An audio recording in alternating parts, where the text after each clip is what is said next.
So everybody, welcome to Murrumbateman Field Days for 2022. It feels like 100 years since we were here. So I'm pretty damn happy to be back, and I hope all you guys are happy to be here. I hope you've all been spending all your money. Feel free to come and spend it with us if you haven't, okay? My name is Michelle O'Neill. I am from a little business called Cherry Tree Equine, and we are down on the northern end of the Monero, a couple hours from you guys here, and we do horsemanship clinics.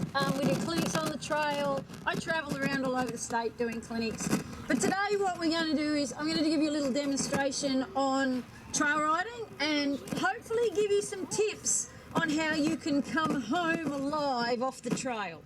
Now, you know, I've heard people over the years say, oh, any horse can be a trail riding horse.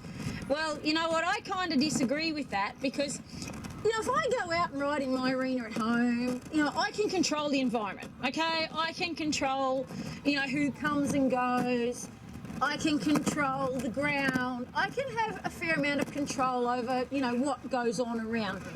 But when I go out on the trail, I have no control over anything. And especially for any of you who ride in public places like here, or, you know, maybe if you've ever done a trail ride around the Arboretum, and when the Molonglo River drops one day, I highly recommend you do it.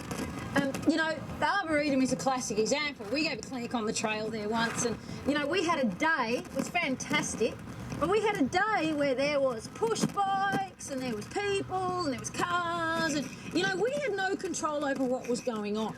So, you know, this is what I want to help you guys with. I want to know that you can go anywhere on the trail and you can be safe and you can come home safe, and your horse and you can have a great time. Now, you might wonder why I'm letting this horse walk. Okay, this is actually one of my competition horses. He's actually a great trail riding horse. If you come to my house for a clinic on the trail, he's one of the 2 horses I will take out on the trail with you. But, you know, there's a lot going on here, and he really doesn't want to stand still, okay? And if I make him stand still, I'm only going to increase his agitation. And that's one thing I see a lot on trail rides. You know, like, you know, you might be on the trail and you might sit there and you might want to yak to your mate, you know, and, you know, and your horse, you're not conscious with what your horse is doing. You're not conscious with what's going on with your horse. And so that can create some problems for you, okay? That can then mean that you can have a horse that gets distracted. And why most people do have trouble on trail rides is because they sit there and they go to sleep and they do nothing, and suddenly the horse starts to go, well, hang on. When you ride me at home in the arena, you know, you have me collected up and you are moving my body parts. You know, you're moving my hip, or, you know, you're moving my shoulders, or you're, you know, asking me to turn it and do something. But then, so they're used to that, okay? They're used to you giving them lots of instructions and directions and telling them what to do. But then you get out on the trail ride and you start going, la, la, la, la, la, la.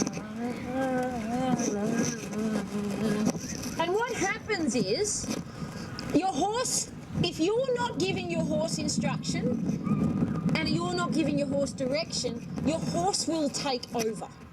And a lot of the problems I see with horses... You want to be a harness horse, do you? A lot of the problems I see with my horses a lot of horses that come to my clinics on the trail, is that people sit on them and want to go to sleep, and pretty soon the horse goes, hang on, this isn't normal, and they start to take over.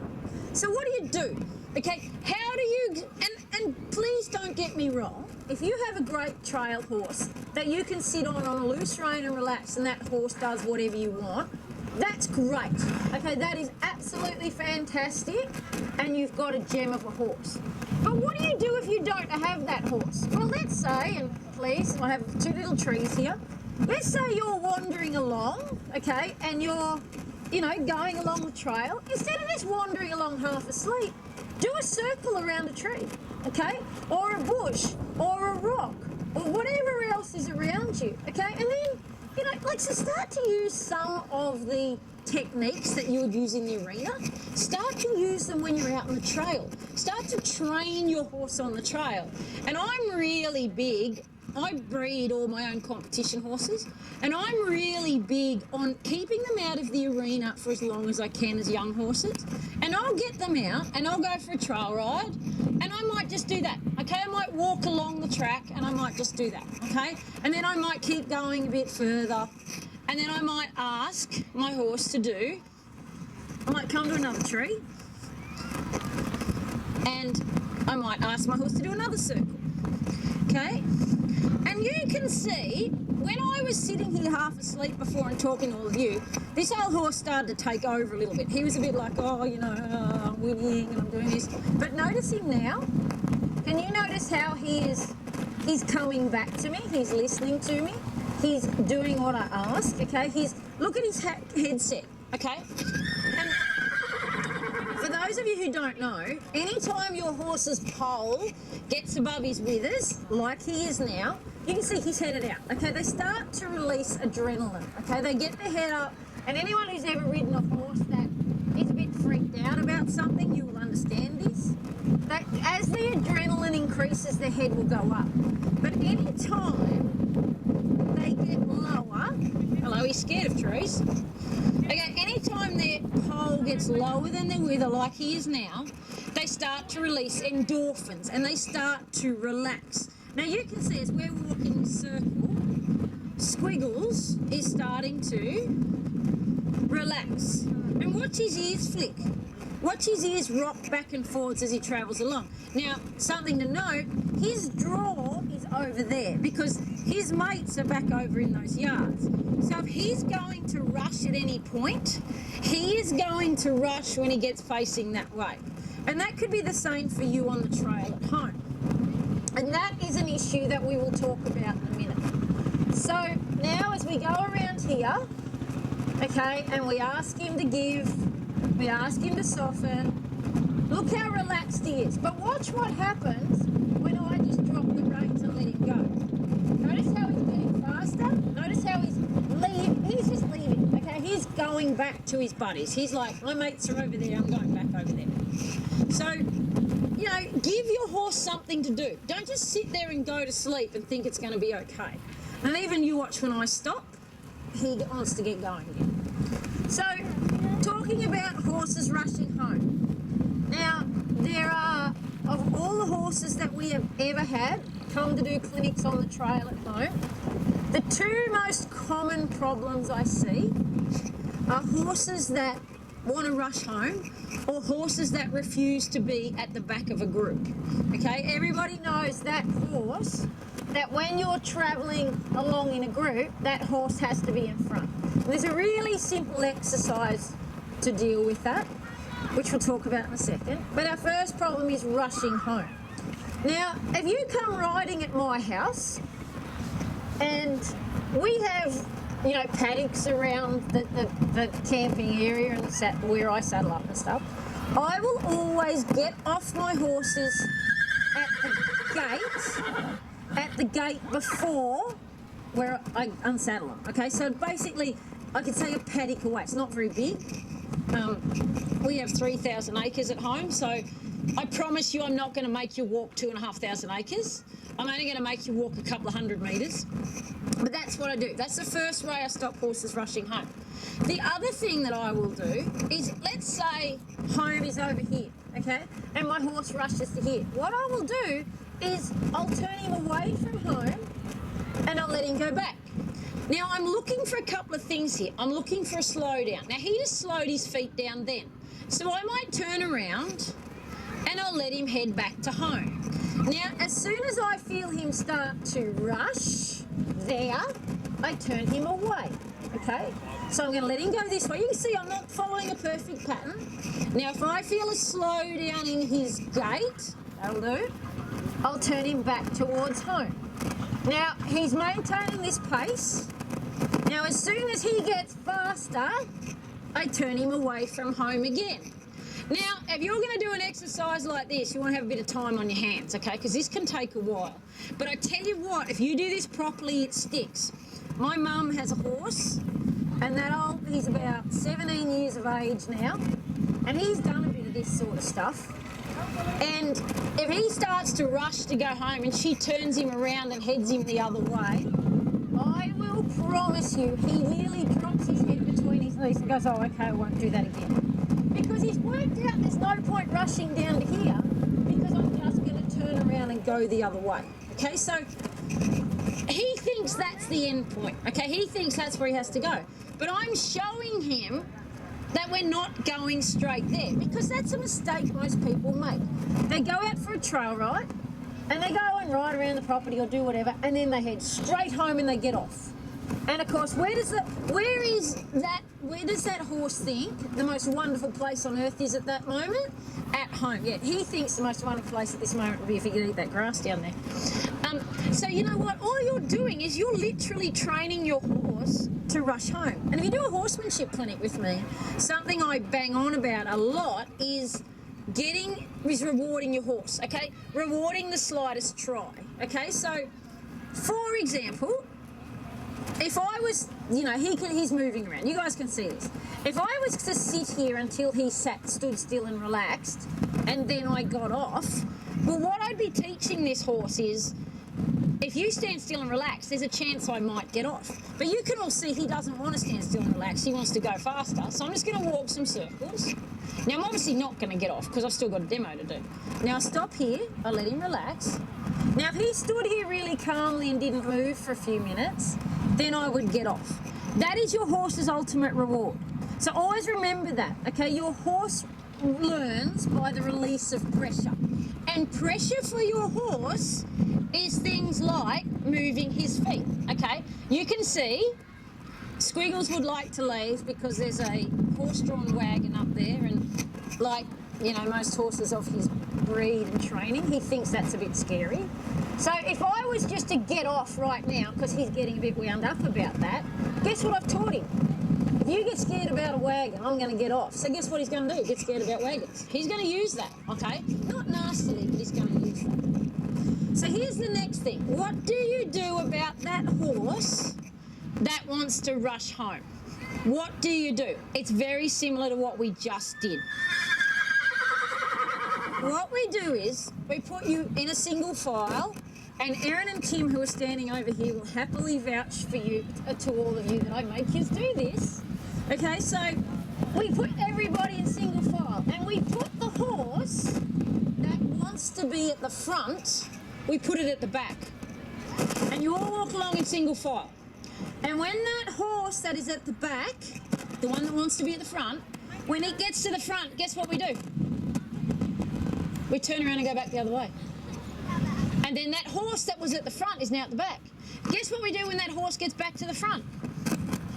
We turn around and go the other way. What we're teaching that horse is there's no point trying to get to the front. Because every time he gets to the front, suddenly he's at the back. What do you think that horse soon starts to do? It starts to go, oh, this is a waste of my time and effort. I think I might just relax. Now, I'm not going to tell you where you can fix it in one session for the rest of your horse's life.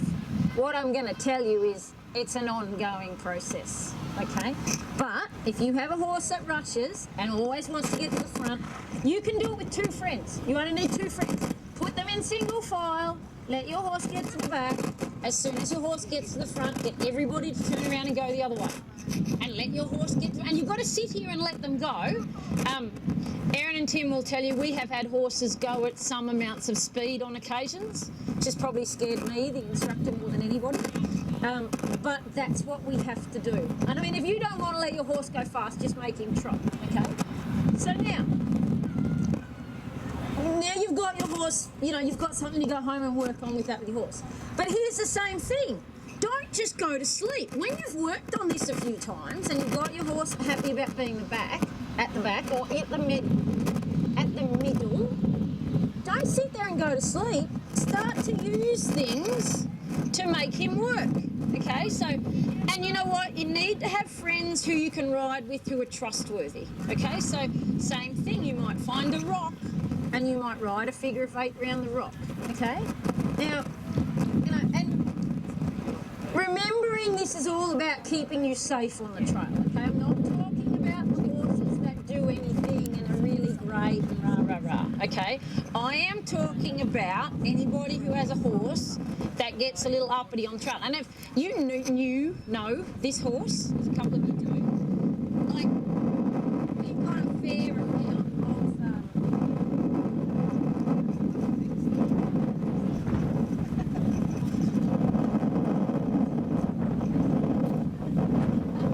there's a bit of a problem I start to chase it.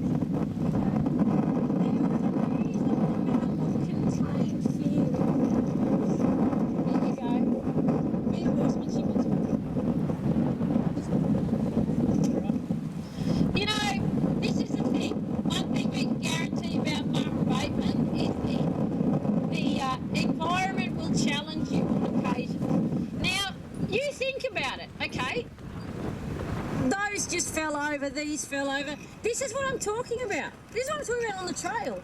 You know, and if you come up like where we are, we're at about 1,200 metres of elevation. Just chuck it over there. Don't worry about it. We're at about 1,200 metres elevation. We have a lot of timber and stuff, and in the snowfalls the other day, we had a lot of trees come down. And you know, that's normal. Like, you can be riding out in the bush and a tree branch can snap. You know, or, you know, a kangaroo can jump out, or a wombat will jump out. And my mum will tell you her horse hates wombats. Thank you, Mary. See? It's good to have wonderful clients and friends who help you out. So yeah, you know, this is the thing. We can't always, I can't control that wind. If we're in a perfectly contained arena, and that wouldn't have happened. Now, what you'll notice about this horse, what I was saying, if you know this horse, he's escalating a little bit, like that was a little scary. He was already doing that before the things fell over. But have a look at him now, okay? This is a horse that's got a pretty solid foundation on him. And you know, he's a bit, you know, like this, Murrumbateman field days is a bit like trail riding. You can't control anything. You know, you've got tractor pulls and sideshows and everything else. So, you know, I have to have a good foundation on this horse to be able to handle those things. And that's something I haven't actually touched on. It's what will help you a lot with the trail riding is not so much what you do out in the trail, it's what you do when you're at home. Okay, it's what you do in an arena. It's what you do in a controlled environment. It's what you do to set your horse up for the rest of his life. And you know, this old horse, you know, he's 12 years old. I bred him. I trained him. He knows that I am not going to hurt him. So I can take him out on the trail and stuff can go wrong, or I can have him in the Murrumbateman Sand Arena and stuff can go wrong, and he'll come back to me. Okay, and that starts on the ground. So, and it starts on the ground by exposing horses to a lot of things, which he has been. Now you guys can see he's starting to relax again. He's decided life is not so scary. So again, talking about, you know, what can I do out on the trail? What can I do to make sure I'm safe on the trail? Now, I've got this green and yellow pole here, and what I want you to presume is that it is a expansive water. Because if there's something else that we get a lot of on our clinics on trail is horses that are scared of water. So if this rail is here and that's water in there, what I will do is I will walk backwards and forwards like this. Now, please note, I'm not kicking my horse forward and trying to make him jump, okay? He's not an eventer. He doesn't need to be. I want to build his confidence in putting his toe in the water. So I'm going backwards and forwards and backwards and forwards, and every so often you'll see this horse steps forward a little bit, okay? And he steps, if that was water there, he would step closer. He would step closer to the water, like that. Now your horse might put one foot in the water. So you might turn like this, and your horse might go splash. Now, if you're up to it and your horse is going well enough, guess what you can do? Stop and rub on him, okay? But then if he wants to walk off, let him go. But always turn him toward the water, okay? And again, turn him toward the water. Now, you know, when I was a kid, if I had a horse that was scared of water, what would have happened is my dad would have said, righto, ride him up to the water, like this, and if he stops, you kick. Now, how many of you have been riding a horse and it's gone, whee, and jumped? Okay, not much fun, is it? Okay, you probably get a bigger fright than the horse. So here's and this is about a horse being a prey animal. Your horse's eyes are on the side of their head, okay? And there's a reason for that. Because they have nearly 360-degree vision, because they are survival animals, okay? They have spent millions of years evolving, being chased by lions, tigers, and us, okay? So, if I sit here and I drive my horse forward, remembering that your horse is a prey animal and therefore a flight animal, the scariest thing in the world, if your horse is scared of water, the scariest thing in the world right now is that water in front of him. So if I sit here and kick, there's a whole heap of pressure going on that horse to go somewhere he doesn't want to go. However, if I do the turning thing, and I go turn, go forward, this horse is never trapped into thinking he's jammed, okay?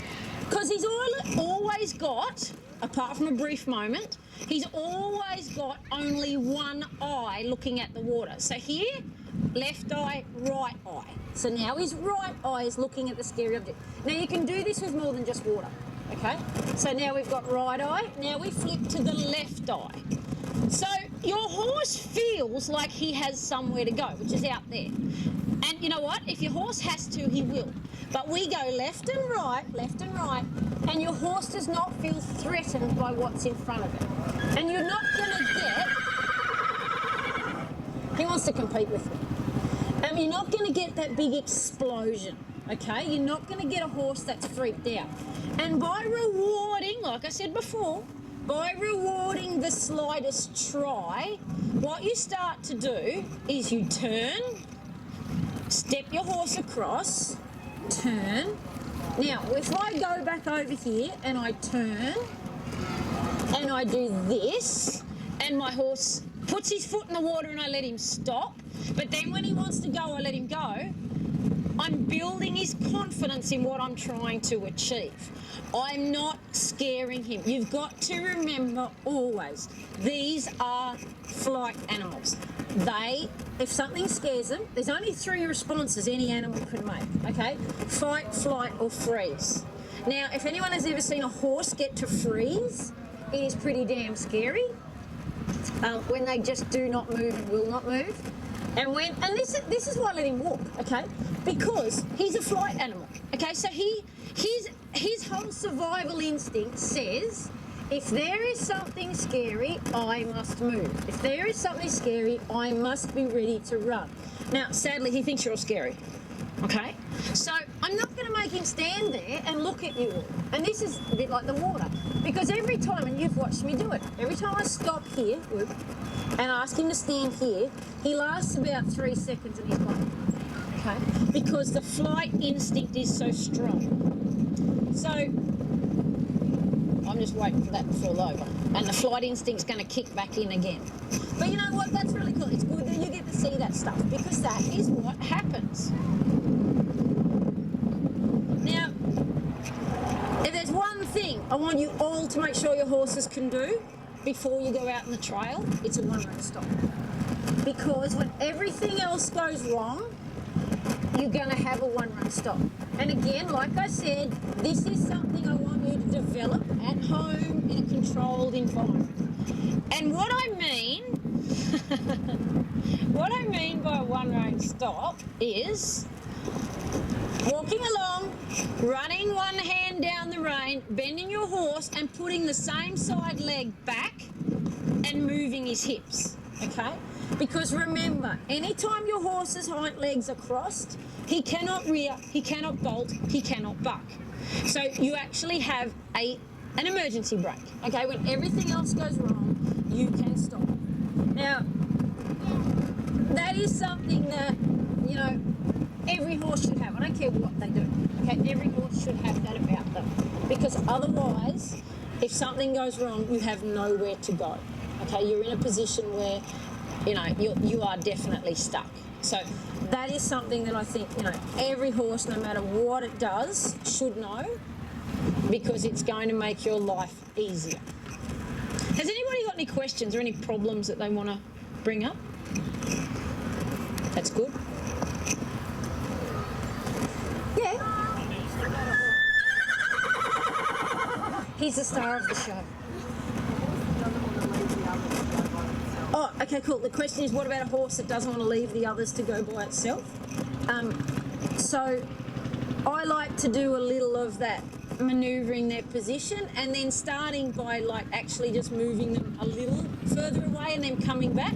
You guys think about it. A horse is a herd animal, okay? They are designed to run in herds together. So if your horse doesn't want to leave the others, he doesn't want to leave the safety of the other horses. So you have to build his confidence, firstly in you, but also in being able to go on their own. So I'll like, you know, you might ride along and you might ride out in front and then ride back, or ride out in front and let the others catch you. Like, it might only be from me to you to start with. That's enough. But do that until he's comfortable being that far away from his buddies. Then ask him to go from here to the tree. But it might take time, but build his confidence in being on his own.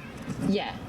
And, you know, like, horses buddy up. They all do it. They all look for their buddies, you know. You've just got to make sure they've got enough confidence in you that they can do that, you know. But, guys, please, now, we're having a bit of a giveaway over the field days. We're starting Cherry Tree Virtual, which is an online training program. So we've got a giveaway over the weekend. Anyone who signs up to our newsletter, I promise to not bombard you with too much stuff. But anyone who signs up to the newsletter over the weekend goes into the draw for 12-month subscription. So it's worth $250. So you may as well, you know, come and get something for nothing, maybe. But please, if you have any other questions or there's anything you want to know, come and ask, and enjoy the rest of the day at the field days. Hopefully this wind goes away.